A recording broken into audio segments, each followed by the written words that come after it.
Olá, boa noite. Está começando mais uma edição do Jornal Toda Hora e eu te convido a acompanhar comigo as notícias desta madrugada.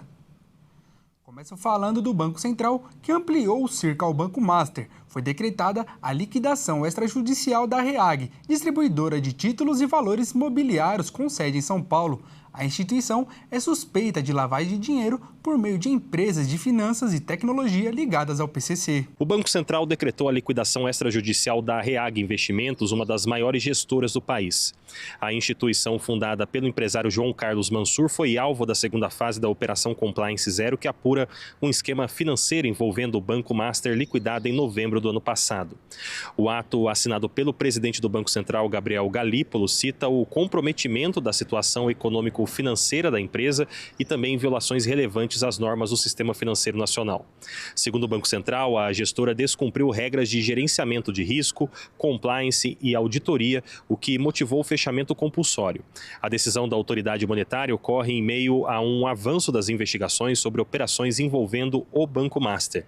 A Polícia Federal aponta relações diretas entre as duas instituições e afirma que fundos administrados pela REAG teriam sido usados para movimentações atípicas. A liquidação reforça a mensagem de que o Banco Central pretende agir com rigor para proteger o sistema financeiro formal. Segundo a apuração policial, empresas tomavam empréstimos do Banco Master e reaplicavam os valores em fundos da REAG. Na sequência, o dinheiro circulava entre diferentes fundos, sempre com papéis de baixo valor, mas que eram reavaliados após cada aporte. O resultado era uma valorização artificial do patrimônio. Em uma das operações, o salto de rentabilidade registrado chegou a mais de 10 milhões por cento. Dados da Ambima mostram que a REAG aparecia entre as maiores administradoras do país, com cerca de 325 bilhões de reais em investimentos. A força desse volume preocupa reguladores e investidores que tentam medir o impacto da liquidação no mercado de capitais. A empresa também foi mencionada em outra investigação, a Operação Carbono Oculto, que apura movimentações financeiras ligadas ao crime organizado.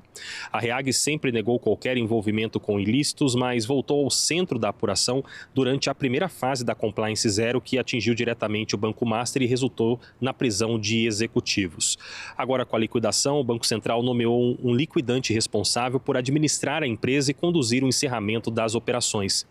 Controladores e ex-administradores têm seus bens bloqueados, medida que visa preservar o patrimônio para eventual ressarcimento de credores e também de investidores. O caso se desenrola desde agosto de 2025, quando a REAG entrou no radar da Polícia Federal.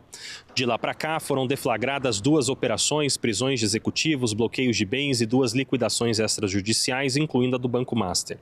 A ofensiva consolidada nessa semana representa um passo mais duro das autoridades contra o esquema.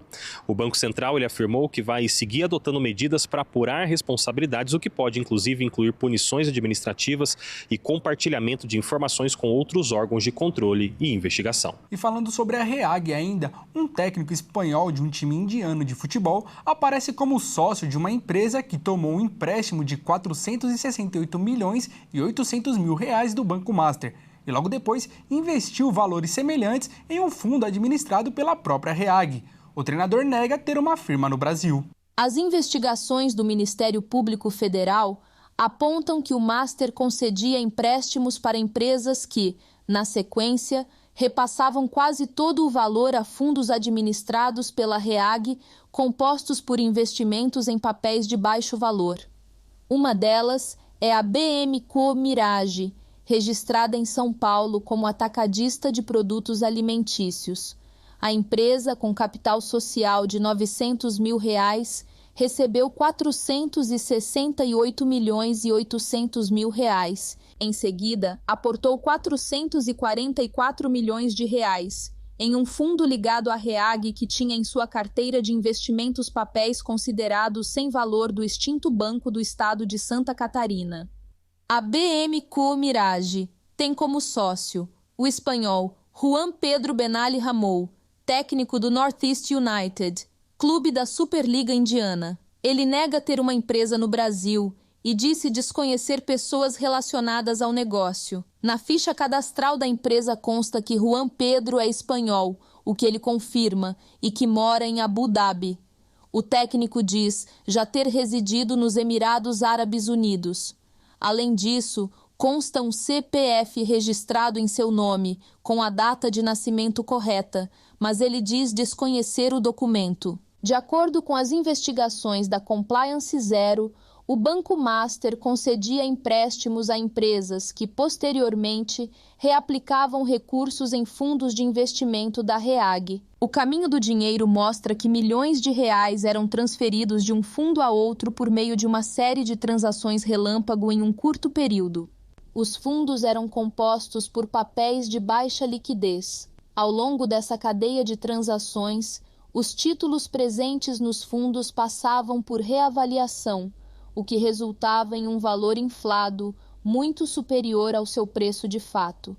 No fim, os recursos voltavam ao Master por meio da compra de CDBS. E o vice-presidente Geraldo Alckmin defendeu o acordo entre o Mercosul e a União Europeia como um divisor de águas para o comércio brasileiro. A expectativa é que o tratado entre em vigor para garantir um aumento à renda e de emprego no Brasil. De acordo com o vice-presidente Geraldo Alckmin, este acordo entre o Mercosul e a União Europeia não interfere no diálogo do Brasil com os Estados Unidos durante o governo de Donald Trump. A parceria será um ganho para a sociedade, principalmente no momento marcado por tensões. O vice-presidente reforçou que com menos tarifa e mais comércio, haverá geração de emprego direto na economia. Esse acordo é o maior acordo entre blocos do mundo. Você colocou bem, 720 milhões de pessoas, 22 trilhões de dólares de mercado. Nós estamos falando dos nossos países aqui do Mercosul, Brasil, Argentina, Paraguai e Uruguai, e está entrando no Mercosul a Bolívia. Então, 5 países aqui no Mercosul. E a União Europeia, 27 países dos mais ricos do mundo. Então, isso significa comércio, nós vamos vender mais para eles, zera a tarifa, então você tem livre comércio, mas livre comércio com regras. Também vamos comprar mais deles, isso quem ganha é a sociedade. Eu sou mais eficiente no produto, eu vendo para você. Você é mais eficiente no outro produto, você vende para mim. Então, ganha a sociedade comprando produtos mais baratos e de melhor qualidade. E comércio exterior hoje é emprego na veia. Tem determinadas empresas que, se não exportarem, elas fecham. Quer dizer, o mercado interno não é suficiente. Segundo o vice-presidente, o país deve ampliar o comércio com todos os parceiros internacionais. Após a assinatura, cada país passa a conduzir o próprio processo de ratificação. No Brasil, o texto será enviado ao Congresso Nacional e, depois de aprovado, seguirá para a sanção presidencial. O acordo só passa a valer quando as duas partes, o Conselho Europeu e os países do Mercosul, concluírem a incorporação do texto às legislações nacionais. Com isso, a entrada em vigor pode acontecer em momentos diferentes entre os países do bloco sul-americano. A expectativa é que o Mercosul assine o acordo com a União Europeia no Paraguai. E esta edição do Jornal Toda Hora fica por aqui. Acompanhe o nosso canal no YouTube, onde você pode conferir todos os nossos jornais e se manter bem informado. Nos encontraremos novamente às 1h35 com mais notícias. Até logo!